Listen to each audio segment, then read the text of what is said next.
Te enviamos un saludo y gracias por estar aquí, gracias por hacer parte de esta familia, de este canal Viviendo en la Palabra. Cuando usted le da un me gusta, usted nos está apoyando. Así que bendiciones y de antemano muchas gracias. La apostasía. ¿Qué es la apostasía? Esta es una palabra que encontramos repetidas veces en la Biblia. Apostasía. Apostatar.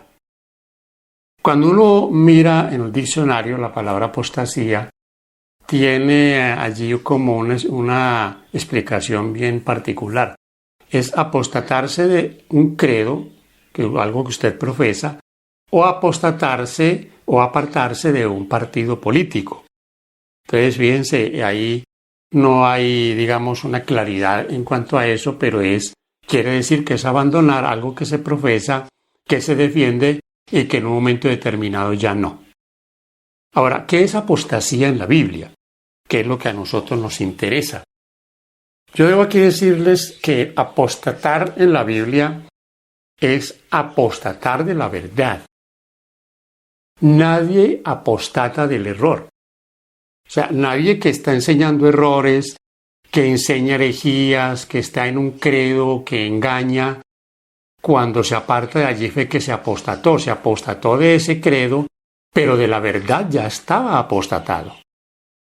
Así que tenemos que definir eso, porque hoy en día llaman verdad cualquier cosa. Hoy en día llaman iglesia cualquier grupo que enseña cosas totalmente extrabíblicas y dicen que esa es la iglesia. Y los que se apartan de allí, supuestamente con esa idea se apostatan de la verdad. Y esa, si no es la verdad, si estaban engañados, pues no se han apostatado de nada. Estaban apostatados. Quiero que leamos un texto aquí de la carta a Timoteo, la primera carta a Timoteo, donde Pablo le habla a Timoteo con toda claridad y le dice que se cuide de este tipo de apostasía y que esta amonestación, que es una amonestación para los posteriores días, encaja perfectamente en lo que Pablo sabía que iba a pasar.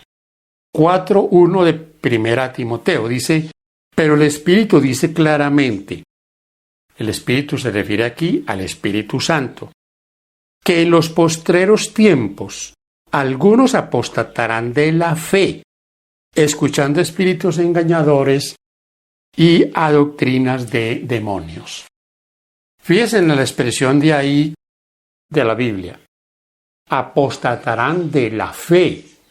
¿De cuál fe? De la fe de la palabra de Dios, de las verdades de la palabra de Dios. No del error, no, de la verdad. Esa es la fe. Lo que le dijo Elías a Acab, cuando éste le acusó de que él era el que perturbaba a Israel.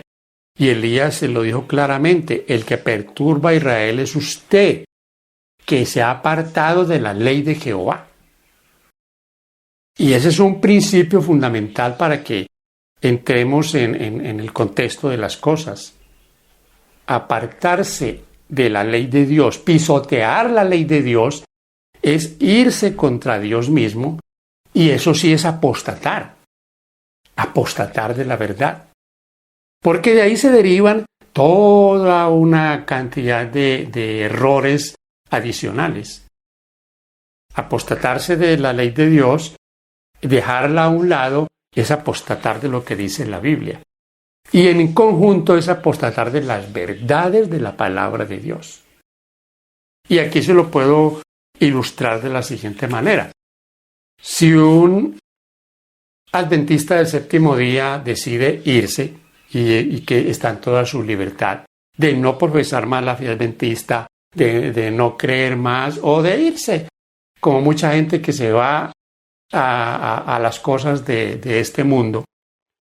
Yo puedo decirles en este caso que que había creído en la palabra de Dios y en los mandamientos de Dios y en este derivado de todas las cosas, que en el cuidado de la salud, en el cuarto mandamiento como el día de reposo y que debe ser guardado, en el santuario, en todas estas doctrinas Este sí se apostató, porque estaba en una doctrina que es la verdad de la palabra de Dios. Como ya les he dicho, encabezando esto por la ley de Dios, que es como lo que mide al creyente. Lo que le dijo Elías a Acab: usted es el que ha perturbado a Israel apartándose de la ley de Dios. Entonces, fíjense, mis hermanos, aquí que comenzamos a entrar como en esa dirección. Es que hay una tendencia hoy a hablar las cosas con mucho pañito, con mucho temor, y como que no defendemos la verdad como debe ser. Y tengo aquí un pensamiento de Martín Lutero, se le atribuye a Martín Lutero, y este pensamiento dice así: no oponerse al error es aprobarlo. No oponerse al error es aprobarlo. No defender la verdad es negarla. Pero ahora no podemos defender la verdad porque ya estamos atacando, estamos criticando, estamos juzgando.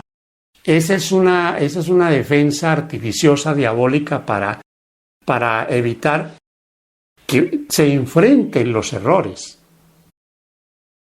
Si hay una iglesia en el mundo que tiene las verdades para predicarlas al mundo, el mensaje claro para el mundo y puro para el mundo de la palabra de Dios, pues esa iglesia hay que defenderla y sobre todo hay que presentar esas verdades. Así que, mis queridos hermanos, la Iglesia Adventista del Séptimo Día es una iglesia con un mensaje único para el mundo. No hay otra iglesia que tenga estas verdades. Por eso es atacada y por eso muchos se apartan de ella por diferentes razones a atacarla. Y se han apartado en el pasado, se han dedicado a escribir folletos, libros, a atacar las doctrinas, a cuestionar el santuario, al linaje de Fay, el sábado, la alimentación, todo lo cuestionan. Y para esto usan lo que los de hoy usan lo que en el pasado han escrito para fomentar sus ideas, sus errores. Ahora, vamos a leer otro texto y está aquí en Hechos. Está en Hechos capítulo 20. Aquí en el versículo 28 al 31, el apóstol Pablo nos hace la siguiente advertencia. Por tanto, mirad por vosotros y por todo el rebaño, que el Espíritu Santo os ha puesto por obispos para apacentar la iglesia del Señor, la cual él ganó por su propia sangre. Versículo 29. Porque yo sé que después de mi partida entrarán en medio de vosotros lobos rapaces, que no perdonarán al rebaño. Y de vosotros mismos se levantarán hombres que hablen cosas perversas para arrastrar tras sí a los discípulos. Muchas cosas hay aquí para extraer de esta porción bíblica. Lo primero, Pablo habla de que el Espíritu Santo es el que está advirtiéndole estas cosas. Y le advierte a los líderes, como obispos, como aquellos que apacientan la grey, que cuidan la grey, a que estén atentos a esto que va a pasar. Porque estos van a venir a atacar la iglesia. Y lo que aquí dice claramente, la iglesia del Señor. Hay una iglesia en el mundo que es la iglesia del Señor. Ahora, yo aquí debo de anticiparme porque siempre vienen los cuestionamientos de aquellos que no están con el oído dispuesto para oír las cosas, sino para tergiversarlas. No creemos que los únicos que nos vamos a salvar o que estamos en la verdad somos nosotros los adventistas del séptimo día. Creemos que hay mucha gente muy sincera en todos esos credos, en el catolicismo. Hay gente sincera que anda en la luz que tiene, la luz que ha recibido. Y que un día el Señor, y que aún ya hoy el Señor está llamando a muchos a que vengan a formar parte del verdadero pueblo que se prepara para enfrentar la crisis final. pero que en la parte final ellos serán llamados y habrán multitud que saldrán de esa Babilonia. Pero aquí Pablo enfatiza que hay una iglesia, un redil, a donde deben ser vinculados cada uno de los creyentes, como lo dice Hechos 2:47. El Señor añadía a la iglesia los que habían de ser salvos, a la iglesia, no a cualquier iglesia, a la iglesia de Dios. Pablo también hace aquí la advertencia de que después de su partida entrarían lobos rapaces. Y esto del lobo rapaz y el lobo en términos bíblicos es uno que se disfraza, está disfrazado de hermano, te trata de hermano, te habla de la gracia de Dios, te habla de Jesucristo, pero te enseña mentiras, te enseña errores, herejías. Ese es un lobo que está disfrazado de discípulo, disfrazado de maestro, de profeta, y te está engañando. Y ese dice aquí Pablo que entraré en el medio de vosotros, pero peor aún, y para más claridad, dice en el versículo 30, que dentro de nosotros mismos, dentro de vosotros mismos, se levantarán hombres que hablen cosas perversas y arrastra tras sí a los discípulos, a los débiles, a los que están comenzando la experiencia cristiana, o sea que son niños, a los que fácilmente se pueden confundir. Y aquí debemos decir, ¿qué peso tan terrible lleva aquel que no solo está perdiendo su salvación, sino que está llevando a otros también a la perdición? El apóstol Pablo en 2 Tesalonicenses, en el capítulo 2, también hace un bosquejo de esa apostasía. Versículo 3 al 10. En este capítulo 2 de 2 Tesalonicenses, habla de la apostasía, habla del hombre de pecado, de todo ese sistema engañoso que iría a introducirse en la iglesia cristiana. Y aquí debo de hacer énfasis en eso del falso profeta. Hay en Apocalipsis 16, 13 y 14 y Apocalipsis 19, 20 mención del falso profeta. Y este falso profeta hoy se le aplica a un personaje maquiavélico, diabólico, que va a venir y que junto con el anticristo y toda una serie de distracciones en las que el diablo ha sido muy astuto para engañar a los creyentes. Este falso profeta, mis hermanos queridos, no es otro que todo el falso sistema apóstata, la falsa reforma o protestantismo. Es un protestantismo entre comillas, porque este protestantismo acepta los dos errores capitales del catolicismo. ¿Cuáles son los dos errores capitales del catolicismo? Conflicto de los Siglos, página 645. Estos errores capitales son la inmortalidad del alma y la santidad del domingo, el rechazo al verdadero día de reposo sábado para aceptar el falso día de reposo domingo. De estos dos errores capitales dependen todos los demás errores y engaños que el catolicismo enseña. Pero estos dos errores primordialmente los ha aceptado el protestantismo, que se llama protestantismo, pero no sé de qué protestan. Critican al catolicismo, pero abrazan estas mentiras, que somos inmortales, que tenemos un espíritu que se desencarna y que el domingo es el día de reposo. Y he sostenido una y otra vez, no hay mejores defensores del falso día de reposo domingo que los protestantes. Le quedan pequeños a Luis Toro para defender el domingo. Así que, ¿de qué protestantismo están hablando? Cuando se han ido a favor de todas estas fábulas que enseña este sistema. Ese sistema católico es la primera bestia de Apocalipsis 13. Y este otro sistema, el protestante, que nació de la segunda bestia de Apocalipsis 13, porque usted va a mirar que la gran mayoría de credos hoy en el mundo, protestantes, han salido de los Estados Unidos. Y este protestantismo es ese profeta falso de Apocalipsis 16, 13 y 14 y de Apocalipsis 19, 20. Y voy a decirles algo. La bestia y este falso profeta, según lo que dice allí, en Apocalipsis 16, va a ser echado a un lago de fuego cuando el Señor venga. Parece, por lo que dice en la Biblia, que durante el milenio va a estar en ese lago de fuego ese falso profeta y la bestia. Y lo confirma en Apocalipsis 20.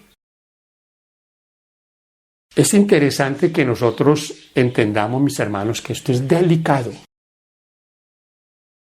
No podemos simplemente llamarnos protestantes porque estamos en una iglesia.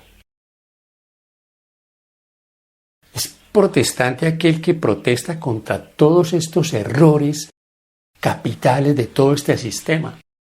Sistema católico, la primera bestia de Apocalipsis 13, y el otro sistema, el protestante, que nace de los Estados Unidos, pero que de protestante no tiene nada.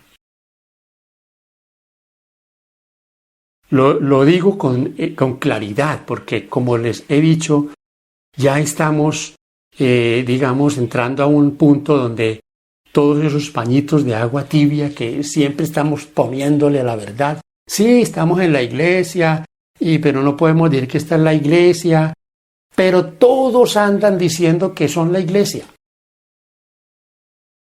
Y los que tenemos las verdades, los que estamos predicando esas verdades, nos da temor decir que esta es la iglesia. Y a esta es la iglesia que se refiere aquí el apóstol Pablo, la iglesia del Señor. Y que junto con todos aquellos que en la parte final acepten el llamado del Señor y esa invitación de Apocalipsis 18:4 formen parte totalmente del pueblo de Dios que estará listo para cuando Cristo regrese por segunda vez. Mis hermanos queridos, muchos que han dejado el adventismo y que se han ido en contra de ese adventismo, atacar la iglesia adventista por todo lado, que la han convertido en su objetivo.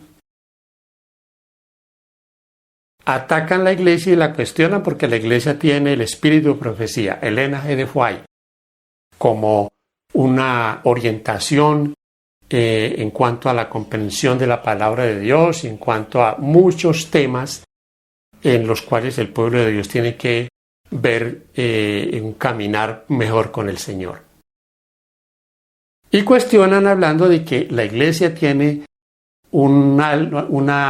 algo extrabíblico y que ese extrabíblico eso no es y que es incorrecto. O sea, si usted toma otro libro para leerlo y un caso de Elena G. de White, es extrabíblico. Por supuesto que esto tiene más de fondo que de forma. Ellos atacan a Elena G. de White porque Elena G. de White desenmascara sus herejías y eso es lo que tratando de eliminar un enemigo que ellos tienen y que es los escritos de Elena G. de White. Es enemiga para ellos esta profeta y esos escritos para ellos los desenmascara. Entonces, claro, hay que atacarlos, desvirtuarlos para que sus mentiras pues calen mejor en el incauto. Ahora, aquí voy a decirles algo, y por eso el título de este tema, dándole crédito a la apostasía. ¿Por qué le dan crédito a la apostasía? Porque estos, lo que ellos dicen que odian, lo aman. Son ávidos lectores de toda esa apostasía de tiempos pasados. Los libros de todos estos que se apartaron, tal vez no debería darles nombres, pero darles uno muy conocido, Desmond Fork, que escribió muchas cuestiones que fueron adventistas, y también libros de otros que no fueron adventistas. Y que muchos de estos que se apartaron de la fe a atacarla, y no debería decir apartaron, debería se apostataron de la fe para atacarla, leen todos esos materiales extrabíblicos. Son ávidos repitiendo las cosas que ellos antes aseguraron. No tienen nada nuevo. No son ni siquiera originales los del siglo XXI. ¿Por qué no son originales? Porque están repitiendo lo que del siglo pasado, siglo XX o en el siglo XIX, muchos escribieron. Y no solo esos que se apostataron de la fe adventista, muchos de todo el sistema falso del protestantismo. Muchos de esos protestantes que escribieron cosas atacando las doctrinas de la Iglesia, también estos lo aprovechan. Y peor aún, recomiendan estudiar esos libros. Es increíble.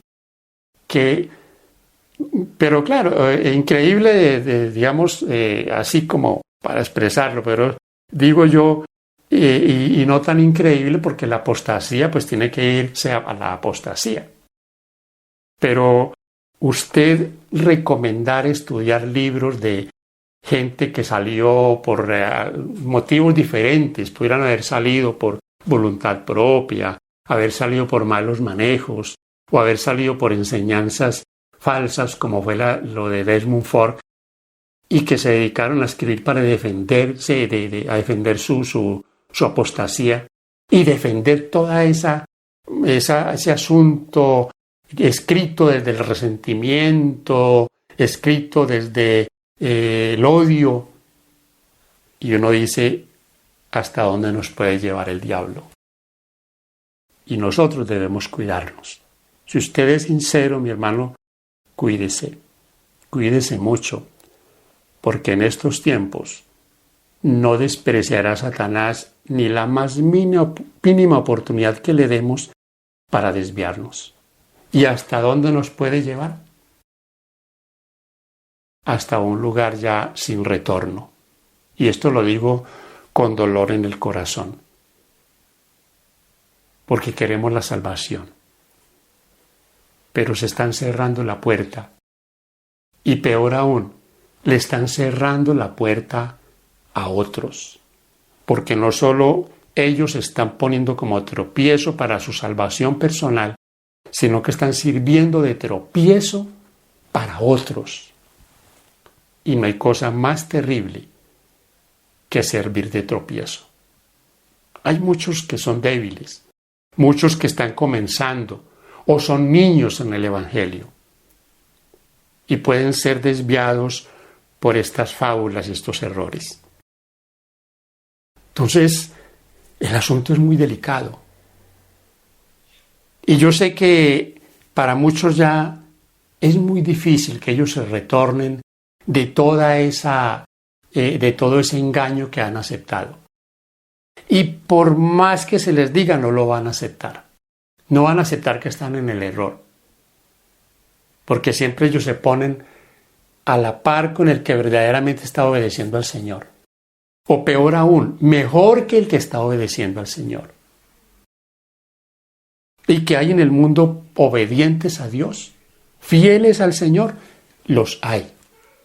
Y como se le dijo a Elías allá en la cueva, cuando Elías pensaba que era el único, el Señor le dijo, tengo 7,000. ¿Cuántos tiene el Señor hoy? Solo Él lo sabe, pero Él tiene fieles en todo el mundo que le aman y que quieren hacer su voluntad. Si no hay obediencia a la palabra de Dios, no hay nada. Para eso tenemos este libro. Y quien se aparta de estas verdades, se aparta y se convierte en un apóstata. Y se va a formar parte de ese gran sistema apóstata que hay en el mundo. Mi hermano, que Dios nos ayude. Tenemos que hablar claro. podemos parecer que estamos, algunos dirían, estamos enojados. No, no estamos enojados. Estamos advirtiendo que estamos en peligro de ser desviados, que la iglesia tiene que ser apacentada de verdad y que estamos llegando a una época, a un momento cuando los mensajes tibios, los mensajes que a veces son los mismos mensajitos repetidos, sí, mensajes que tienen palabra de Dios y tienen esperanza, pero que muchas veces no se dicen las cosas por temor y andamos por allá por la periferia de la palabra de Dios, buscando siempre por ahí cómo mantener contento a todo mundo. No, mi hermano, creo que está llegando el momento cuando debemos decir las cosas tal como son. No hay paños de agua tibia. La verdad es la verdad, por más que duela. Eso sí, cuidándonos nosotros mismos de estar en esa verdad. Gracias por acompañarnos, mis queridos hermanos, y por compartir el mensaje de la palabra de Dios. Que Dios te bendiga. Y recuerda, estamos orando por usted y usted ora por nosotros. Que Dios te bendiga y te guarde, es mi deseo.